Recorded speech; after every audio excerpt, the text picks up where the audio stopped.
A young man named Alex comes back home one day to find something shocking. His own body lying on the carpet in the living room. Next to it, there's an envelope with a message telling him to look at it. At first, Alex is freaked out, but then he becomes curious. Inside the envelope, he finds a flash drive, which he plugs into his computer. On the screen, he sees himself. Alex is puzzled, but not high or crazy, he tells himself. He decides to listen carefully, and that's how it all begins, with men in black showing up at his door. Rebecca, who works for a private scientific research institute called Advanced Technologies, has an interesting proposition for Alex, but before she can tell him more, he has to sign a non-disclosure agreement. She even offers him a big check up front. Once Alex signs the papers, Rebecca reveals the story of an unregistered American satellite. Strangely, it's from the future and has a secret message inside. If Alex agrees to help, he'll be put to sleep and taken to the lab. Knowing Alex is broke and lives in his parents' old house, Rebecca transfers a hefty sum to his bank account. This convinces him to go along with the plan and sign the documents. The following day,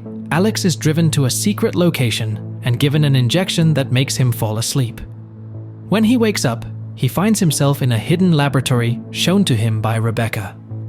There, he begins working on solving a task related to the mysterious satellite. 5 weeks go by, but Alex hasn't made any progress. Rebecca suggests he take a break, but he refuses. One day, he has a vision of a young woman decoding the same task. Shortly after, he discovers her name written on the bed frame.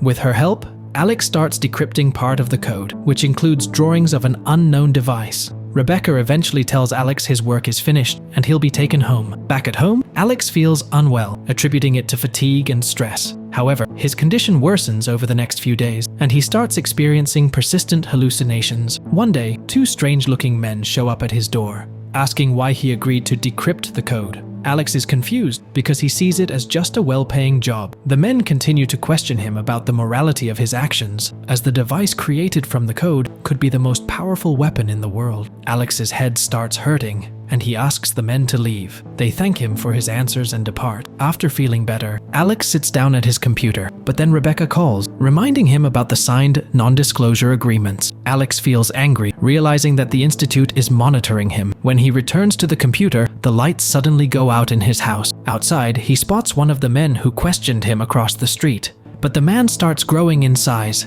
scaring Alex, who rushes back home. Peeking out the window, he sees a giant hand reaching for him. The next morning, Rebecca arrives to find Alex working. He tries to explain that the recent visitors are from a highly advanced civilization that exists beyond space and time, capable of observing events through a sort of temporal window. Alex warns Rebecca about the danger of the device they're constructing, which could trigger World War I. Rebecca reveals she knows about his brain tumor, blaming the institute for putting him near a radioactive satellite. In the present, Alex buries his dead body in the forest before returning to his computer. He continues listening to the story from his future self, who regrets not being listened to, sensing something ominous approaching. He recalls the woman, Beth, a cryptographer. Despite Alex's pleas, Beth initially refuses to speak with him until he reveals his own impending death in 6 months. Beth then opens up, disclosing that she also realized the device was a weapon, and the drawings supposedly came from the future. Another person, Shearman, communicates with Beth through the computer,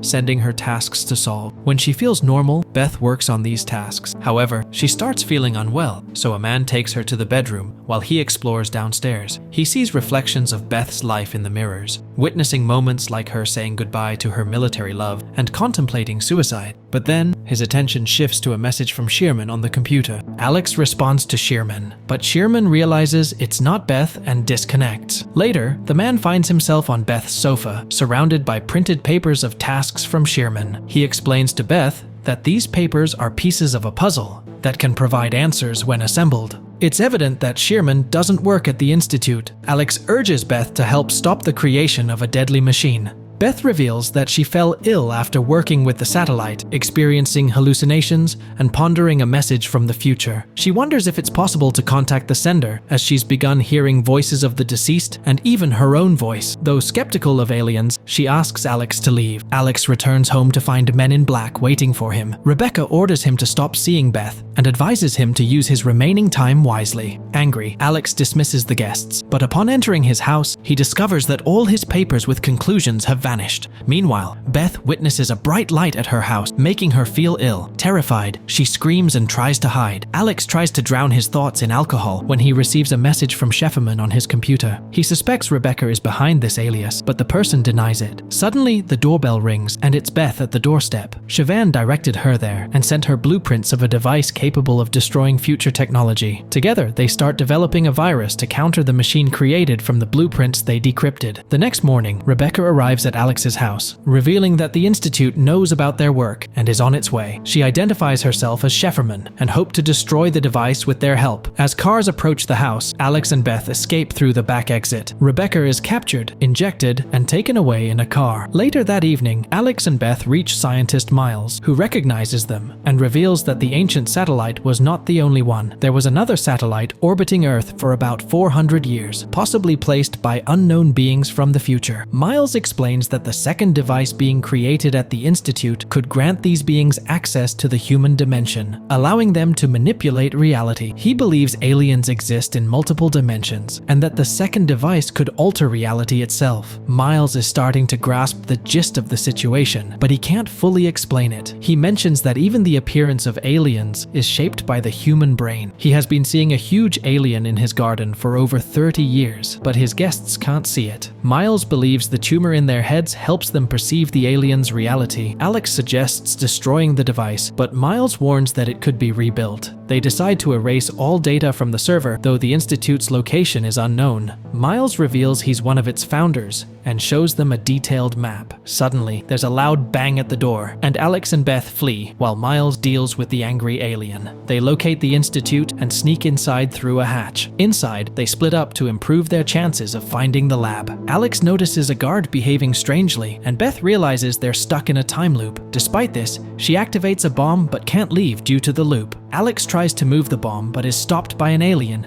disintegrating him. Moments later, Alex finds himself tied to a table facing a humanoid alien. He thinks he's dead, but the alien disagrees, expressing curiosity about human appearance and perception of time. Linear time is tedious for aliens, who view humans as trapped in repetitive cycles. The aliens exist beyond time and space, experiencing every moment simultaneously. For them, the connection between cause and effect is a mystery. Alex realizes that without the constraints of time, humans would become similar to aliens in appearance, but their familiar personality and ego would vanish. Death is seen as natural by the alien, but humans fear and distance themselves from it. Time governs everything for humans, shaping their perceptions of reality. But what happens when the source of their perceptions disappears? Despite endless self-analysis, humans may never truly understand the difference between reality and illusion.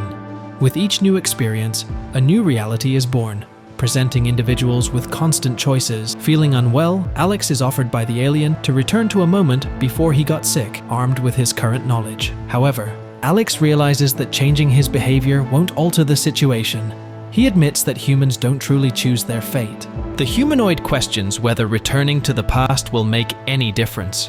Alex suddenly finds himself back at his computer, understanding that nothing can be changed. He records a message on a flash drive, warning Beth of the impending danger, then heads to her house. Meanwhile, the future Alex urges to forget everything and just live. This thought-provoking scenario prompts reflection on the nature of time and the consequences of human actions on their future.